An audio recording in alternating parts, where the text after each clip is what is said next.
Sénégalais yëpp di nuyu presse bi ñu ngi yendu fii tey ak Aliou Sall ak soxnaam yaakaaroon ni tey ñuy ànd ñibbi waaye nee nañ ñun nañ nekk ba altine ndax pare woon nañ pour cautionner fay liñ bëgg ñu cautionner ko muy 240 millions jël nañ ko codé ko espèce yóbbu ko caisse de dépôt et de consignation pour que Aliou mën a ñibbi këram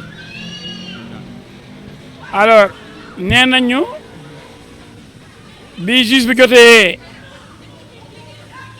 bataaxal bi di ko pare nañ pour def caution bi da ko dajee bataaxal bi jox ko procureur nag dafa guddee ñëw léegi la yegg fi ci ngoon ginnaaw ñu julli juma ba pare nee na amuñ temps pour xool bu baax këyit bi wane na ñun pare nañ pour fay loolu nag ñun amuñ luñ ciy wax parce que mbiru procureur la mais li ñu war a xam mooy pour joxe caution bi pour joxe 240 millions yi mën na ne yoonu procureur nekku ci que mu nangu wala nanguwul du moom mooy décider mais juge bi ci ni muy liggéeyee nee na moom du liggéey dara te boolewu ci procureur wan ko ni ko ñii kat pare nañ pour joxe ñaar téeméeri millions ak ñeent fukk muy 240 millions loolu nag bu ko juge bi joxe muy président collège des juges d'instruction le président Diarra jox na ko le procureur Sylla léegi nag kii décidé mooy le président procureur dañ koy won rek lu mu mën a wax loolu du tënk président bi moo tax yaakaar nañ ni comme dee nañ lii lañ bëgg ñu leeral ko ñu teg ko ci table ji cautionné ko joxe xaalis boobu téye fii Aliou Sall ak soxnaam mënatul nekk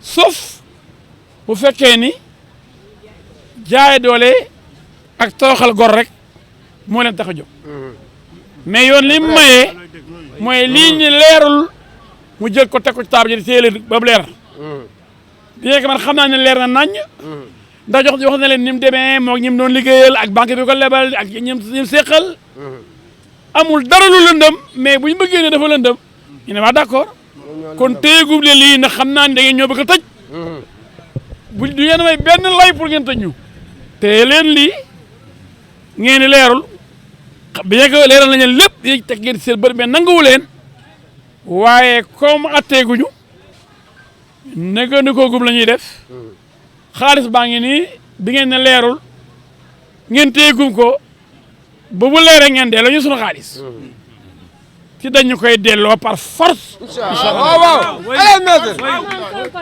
billahi dañu koy delloo ndax xam nañ xaalis bi benn la nëmu ci amul dara lu ci ñuul amul dara lu ci loo xam ne ko war a seet ak seetaat waaye comme noonu lañ ko bëggee te yoon dafa sew ñu jox leen xaalis bi ñu téyegum ko lëmbat seet xam ne lépp lu Aliou def ci yoon la ko teg ñu ne ko Aliou bàyyi nañ la toppatu la dara kaay jël sa xaalis ñu ngi lay jéggalu loolu rek moo mën a am donc ce que je peux vous dire c'est que aujourd'hui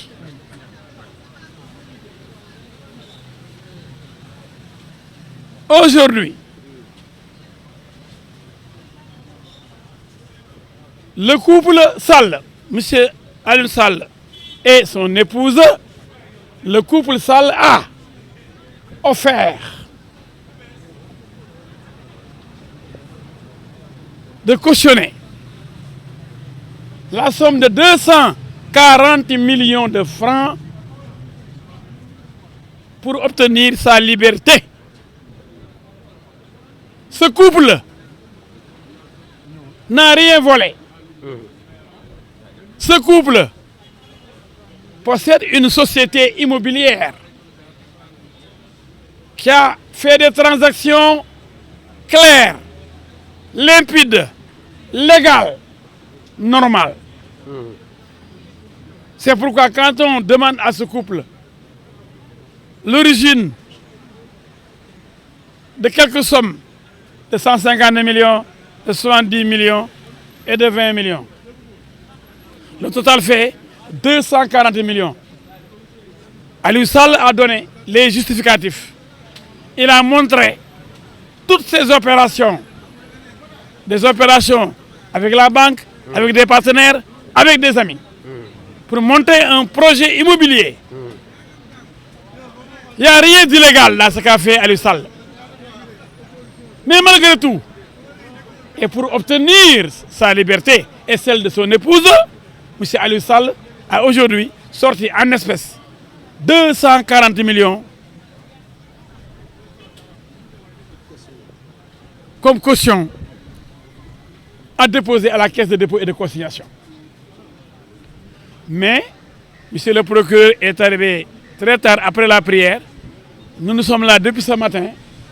Et le procureur a dit que, bon, il n'a pas eu le temps de s'occuper de ça, de la demande faite par Aliou Sall, demande de caution auprès de la caisse de dépôt et de consignation. C'est vrai, c'est dur, c'est douloureux.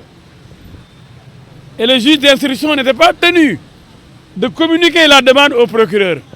Mais par courtoisie judiciaire, le président du pôle du collège des juges d'instruction du pôle judiciaire financier a entendu associer monsieur le procureur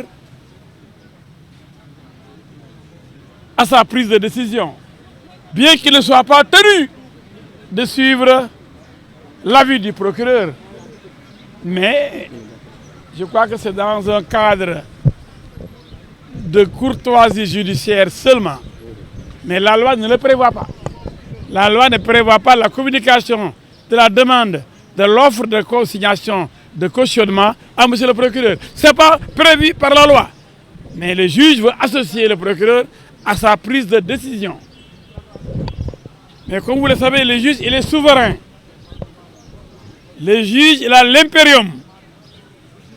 Le juge, c'est lui qui décide. Et lundi, Inch'Allah Rabbi, le procureur a promis de retourner le dossier au président du collège des juges d'instruction qui va décider par rapport à notre offre, qui va nous donner une ordonnance qu'on va présenter à la caisse, on va compter les sous et revenu au pôle judiciaire financier avec la quittance, avec le reçu de paiement, mais immédiatement, nos clients, Aliou Sall et son épouse, seront libérés. C'est ça la loi. Mais nous pensons sincèrement qu'ils auraient dû rentrer aujourd'hui. Que ce week-end-là, pour nous,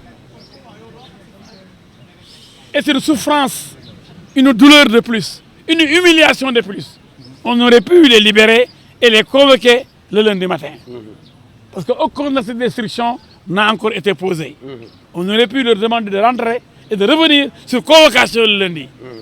Mais de toutes les façons, comme ils vont rentrer chez eux, on retarde le retour triomphal, la victoire de Aliou et de son épouse. Je vous remercie. Merci beaucoup.